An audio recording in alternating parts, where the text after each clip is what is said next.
आज का ये एपिसोड शुरू करने से पहले एक छोटी सी बात। क्या आप भी अपना पॉडकास्ट बनाने की सोच रहे हैं? तो एंकर ट्राई कीजिए। ये पॉडकास्ट बनाने का सबसे आसान तरीका है।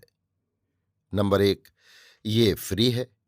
नंबर 2, इसमें कई सारे ऐसे टूल्स हैं जो आपको अपने फोन और कंप्यूटर पर रिकॉर्ड और एडिट करने की फैसिलिटी देते हैं। नंबर 3, आप अपने पॉडकास्ट को डिस्ट्रीब्यूट भी कर सकते हैं, जिससे इसे स्पॉटिफाई और दूसरे प्लेटफॉर्म पर सुना जा सके।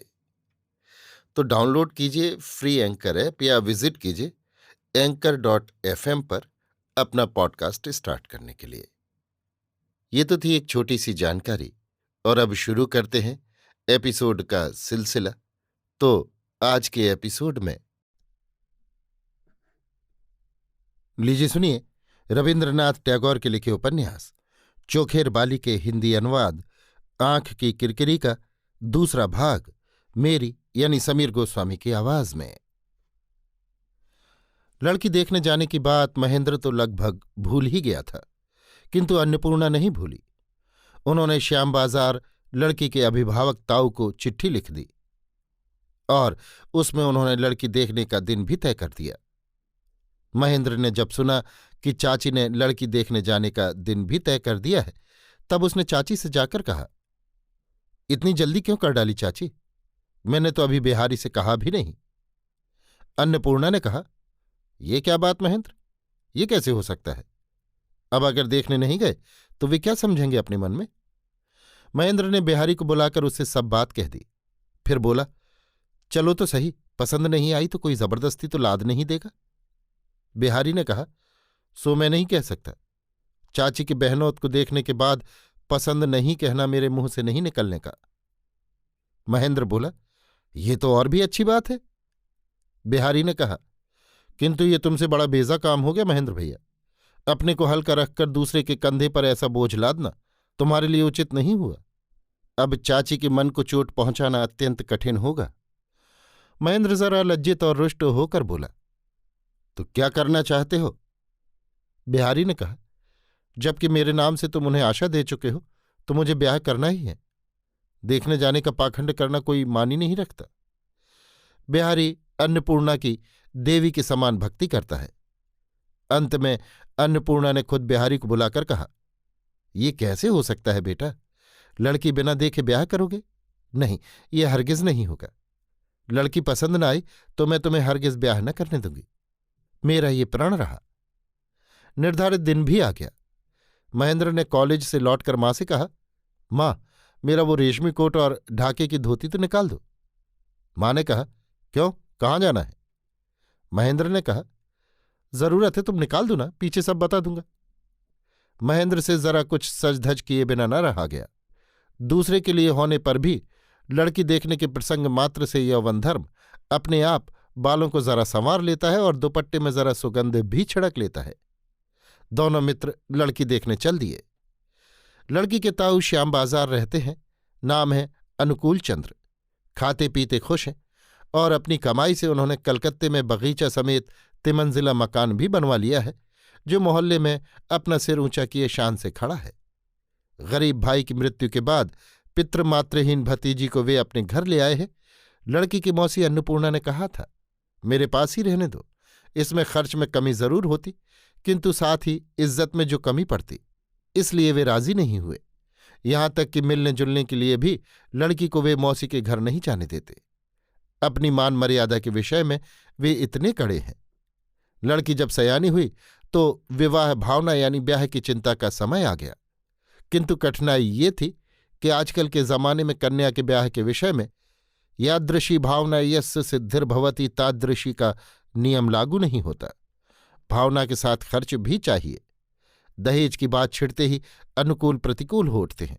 कहते हैं, मेरे अपनी लड़कियां भी तो हैं, मैं अकेला कहाँ तक क्या कर सकता हूं। इस तरह दिन बीतते जा रहे थे।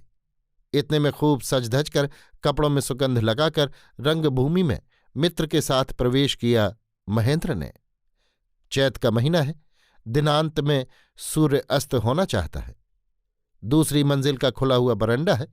चित्र विचित्र चिकनी चीनी टाइलों का फर्श और उसके एक किनारे दोनों अभ्यागतों के लिए चांदी की तश्तरियों में फल और मिठाइयां सजी हुई हैं और बर्फ जल से भरे चांदी के गिलासों पर हिमकण शोभा पा रहे हैं।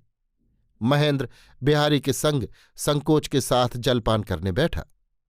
नीचे बगीचे में माली उस समय झाड़ी लिए हुए पेड़ पौधों को पानी दे रहा था और उस भीगी हुई मिट्टी की सौंधी सुगंध को ऊपर तक बहाए ला रही थी चैत की दखनी हवा, जो महेंद्र की सफेद चुनी हुई चादर को चंचल किए दे रही थी।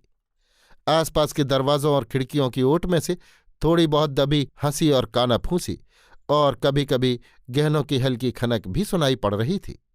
जलपान हो चुकने के बाद अनुकूल बाबू ने भीतर की ओर देखते हुए कहा, चुन्नी जरा पान तो लिया।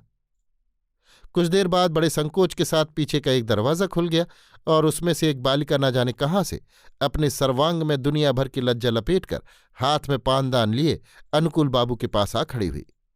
अनुकूल चंद्र ने कहा, इतनी शर्माती क्यों हो बेटी, पानदान रख दो इन लोगों के सामने।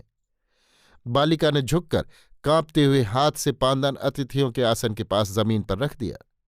बरामदे के पश्चिम की ओर से सूर्यास्त की सुनहली आभा ने आकर बालिका के लज्जित मुखमंडल को और भी आरक्त कर दिया और ठीक इसी मौके से महेंद्र ने उस कांपती हुई बालिका की करुण मुखद छवि को एक बार अच्छी तरह देख लिया। बालिका उसी समय चली जा रही थी, किंतु अनुकूल बाबू ने उसे टोकते हुए कहा, जरा ठहर जा चुन्नी।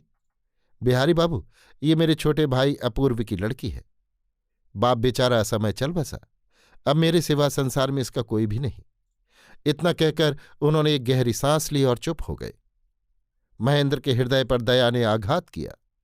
अनाथा की ओर फिर उसने एक बार आंख उठाकर सार्थ दृष्टि से देख लिया।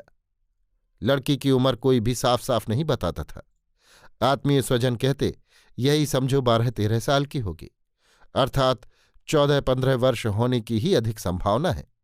किंतु अनुग्रह पालित होने से एक प्रकार के कुंठित भीरू भाव ने उसके नवयौवन को संयत और सवृत कर रखा था। आर्द्र चित्त से महेंद्र ने पूछा, तुम्हारा नाम क्या है? अनुकूल चंद्र ने बालिका को उत्साहित करते हुए कहा, बता दो बेटी, अपना नाम बता दो। बालिका ने आदेश पालन के अभ्यस्त स्वर में कहा, मेरा नाम आशालता। आशा? महेंद्र को ऐसा लगा नाम बहुत ही करुण और कंठ अत्यंत कोमल है। अनाथा आशा। दोनों मित्र नीचे उतरकर गाड़ी पर सवार हुए और गाड़ी चल दी। महेंद्र बोला, बिहारी, इस लड़की को तुम मत छोड़ना। बिहारी ने उसकी बात का स्पष्ट उत्तर न देकर कहा, लड़की को देखकर मुझे उसी की मौसी का ख्याल आता है। मैं समझता हूं ये भी उन्हीं जैसी सती लक्ष्मी होगी। महेंद्र ने कहा, तुम्हारे कंधे पर जो बोझ लादा जा रहा है, शायद अब तुम्हें उसका भार उतना असह्य नहीं मालूम होगा। बिहारी ने कहा, नहीं, मालूम होता है सह सकूंगा। महेंद्र ने कहा, जरूरत क्या है इतना कष्ट उठाने की? ना हो तो तुम्हारा बोझ मैं ही अपने कंधे पर लिए लेता हूं, क्या कहते हो? बिहारी ने गंभीरता के साथ एक बार महेंद्र के मुंह की ओर देखा और फिर कहा, महेंद्र भैया, सच कह रहे हो? अब भी ठीक ठीक बता दो। तुम ब्याह करो तो चाची बहुत ज्यादा खुश होंगी और फिर तो लड़की हमेशा उनके पास ही बनी रहेगी। महेंद्र ने कहा, तुम पागल हुए हो? ऐसा होता तो बहुत पहले ही हो जाता। बिहारी ने ज्यादा आपत्ति नहीं की और वो अपने घर चला गया। महेंद्र भी सीधा रास्ता छोड़कर इधर उधर घूमता हुआ बहुत देर बाद धीरे धीरे घर पहुंचा। महेंद्र की मां उस समय पूड़ी उतारने में व्यस्त थी और चाची अब तक श्याम बाजार से घर नहीं लौटी थी। महेंद्र अकेला निर्जन छत पर जाकर चटाई बिछाकर पड़ रहा। कलकत्ते की गगनभेदी अट्टालिकाओं के माथे पर उस समय शुक्ला सप्तमी का अर्धचंद्र चुपचाप अपना अपूर्व माया मंत्र विकीर्ण कर रहा था। माँ ने आकर जब खबर दी कि खाना तैयार है तो उसने कहा, यहां बड़ा अच्छा लग रहा है माँ, उठने को जी नहीं चाहता। माँ ने कहा, तो यहीं ले आऊं ना? महेंद्र ने कहा, अब आज मैं खाऊंगा नहीं, मैं खा आया हूं। माँ ने पूछा, कहाँ खा आया? महेंद्र ने कहा, बहुत बात है, पीछे बताऊंगा। पुत्र के इस अभूतपूर्व व्यवहार पर अभिमानिनी माता ने कुछ भी नहीं कहा और वे वापस जाने के उद्यत हो गईं। तब महेंद्र ने तुरंत अपने को संयत करके अनुताप के साथ कहा, माँ, मेरी थाली यहीं ले आओ। माँ ने कहा, भूख ना हो तो क्या जरूरत है? इस बात पर माँ बेटे में कुछ देर तक रूठने मनाने का क्रम चलता रहा और अंत में महेंद्र को दोबारा खाने बैठना पड़ा। अभी आप सुन रहे थे रविन्द्रनाथ टैगोर के लिखे उपन्यास चोखेर बाली के हिंदी अनुवाद आँख की किरकिरी का दूसरा भाग, मेरी यानी समीर गोस्वामी की आवाज में।